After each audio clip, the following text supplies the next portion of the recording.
माननीय सदस्य श्रीमती सुप्रिया हमारी सुळे जी। नमस्कार मॅडम, महाराष्ट्रामध्ये गेल्या महिन्यांमध्ये एक मोठी अतिवृष्टी झाली आणि काल माननीय शिवराज सिंग चव्हाणांचं स्टेटमेंट आलं की महाराष्ट्राला कर्जमाफी करायचा आणि मदतीचा जो प्रस्ताव होता 14 लाख हेक्टर जमीन ही अतिवृष्टीमध्ये वाहून काही ठिकाणी गेली आहे. शेतकरी प्रचंड अडचणीत आहे.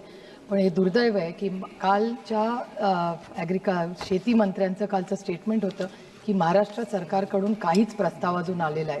हे दुर्दैव आहे की हे सरकार सत्तेमध्ये येताना वारंवार महाराष्ट्राचे माननीय मुख्यमंत्री सातत्याने बोलत होते की आम्ही सरसकट कर्जमाफी करू आणि महाराष्ट्राला शेतकऱ्याला या अतिवृष्टीमध्ये मदत करू, पण तसं होत नाही. आणि कालच्याच दिवसात जे पंचायत राजचं इलेक्शन झालं त्याच्यात हेलिकॉप्टर असेल, प्रायव्हेट असेल, ह्याच्यामध्ये सरकार इतकं मग्न होतं आणि महाराष्ट्राच्या इतिहासात पहिल्यांदा असं झालं की प्रचंड मारामाऱ्या, बंदुकी दाखवणं, इतका सगळा गोंधळ काल पंचायतच्या इलेक्शनमध्ये झाला. हे महाराष्ट्राच्या इतिहासात कधी झालेलं नाही आहे. त्याच्यामुळे दुर्दैव आहे की महाराष्ट्र सरकार मग्न आहे. इलेक्शन पहिल्यांदा असं झालं की पारदर्शकता नाही.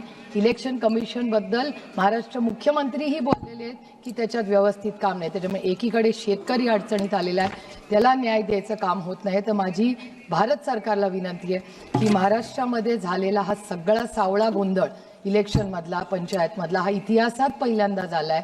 आणि त्याचबरोबर कर्जमाफी किंवा सरकारने महाराष्ट्र सरकारला विनंती करावी आणि प्रस्ताव तातडीने मागून घ्यावा. कारण का महाराष्ट्र सरकारच्या शेतकरी हा अत्यंत अडचणीत आहे. त्याचं कंबरडं मोडलेलं आहे आणि आत्ता त्याला मदतीची गरज आहे. धन्यवाद.